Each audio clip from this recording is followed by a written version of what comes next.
Hey guys, how are you all doing? It's Cam back at you again. Today we're checking out the Chris Broderick signature Jackson Soloist. Let's go.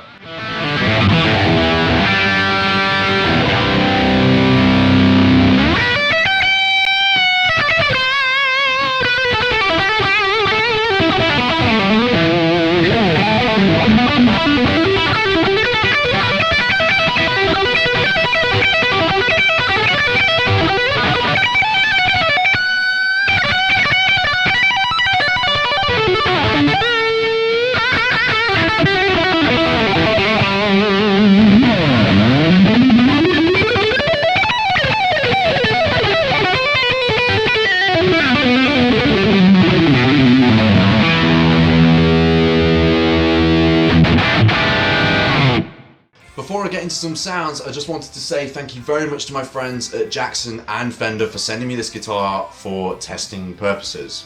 So, the specs and everything else. When I got it out of the box, I have to say two things really surprised me. One, the size of the guitar. It's massive. When you see pictures of it on the website, it looks like a regular sort of Strat size, and it's not. And that's due to, I think, this really long backside here. It's as if a Jazzmaster broke into the Jackson design department and maybe mated with a soloist, and this is the result. But I really like it. It's very different. It's also got these really nice sort of contours here on the upper and lower horns, which I think gives it a real, not only a metal edge, but it looks expensive, I think. There's clearly a lot of craftsmanship that goes into these guitars. This is the Pro Series, made in Indonesia, and I'll say again, really, really high quality. The second thing that surprised me when I got it out was the setup. Oh boy, plays like a dream. Absolutely insane, especially with certain little things that I'm not normally used to. It's a bigger neck profile than say the Charvels or EVHs you guys know me for, but it's by no means uncomfortable. It's actually something I could kind of get used to or prefer, to be honest with you, a bigger neck profile like this. It's really nice. You have a big, thick mahogany body, and a Floyd Rose special that's fully back routed. Really interesting electronics on this guitar as well. You have Chris Broderick DiMarzio deactivator pickups, which again were a surprise. For a metal guitar, you'd expect them to be powerful death buckers, but they're not. They're actually really quite, well, calm and tranquil and articulate.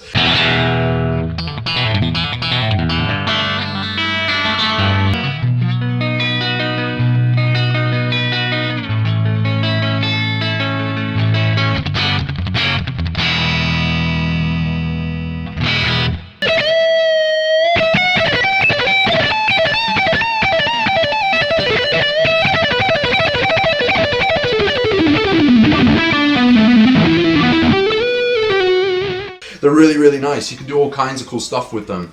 And also it really helps if you want to put split coils in, which is what they've done here.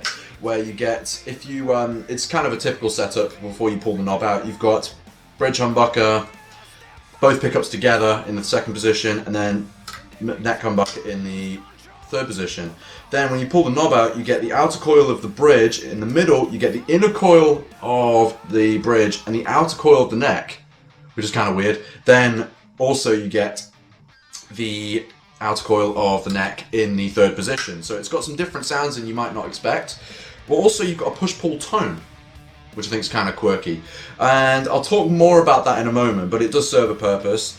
You also have a kill switch as well for those really cool sort of bucket-heady moments. Also, another nice thing about this guitar as well is that the jack socket is down here, which means it's well out of the way. You have a really big maple neck, a laurel fingerboard with a 12-inch radius, 24 jumbo frets, and a tilt-back reverse headstock, or a tilted-back headstock rather, with locking tuners, which I think is kind of interesting as well. Again, there are one or two little things with this guitar that I wouldn't choose for myself. They don't affect the performance, it's just totally subjective, you know?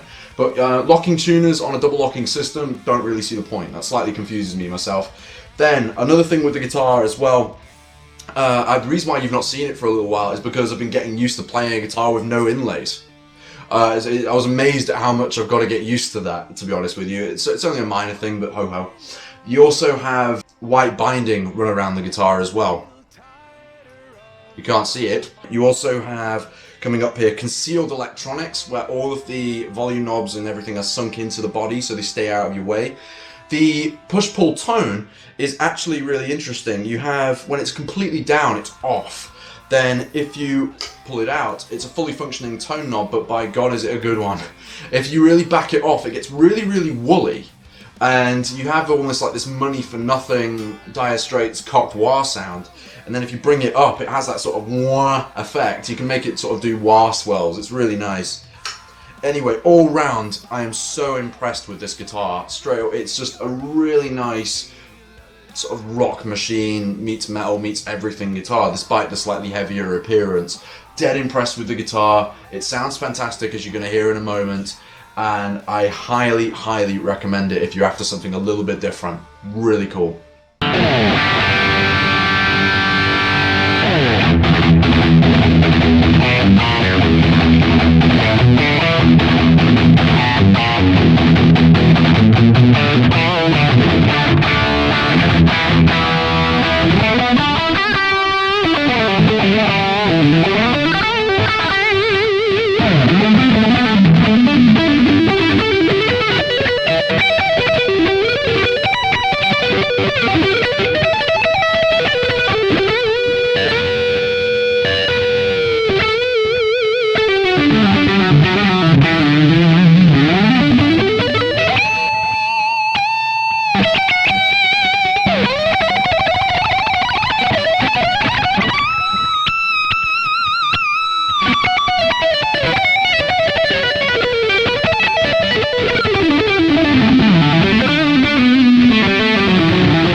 Thank you very much for watching this video, you guys. I hope you've liked what you've seen. Please make sure you comment about this guitar. I'd love to know what you think.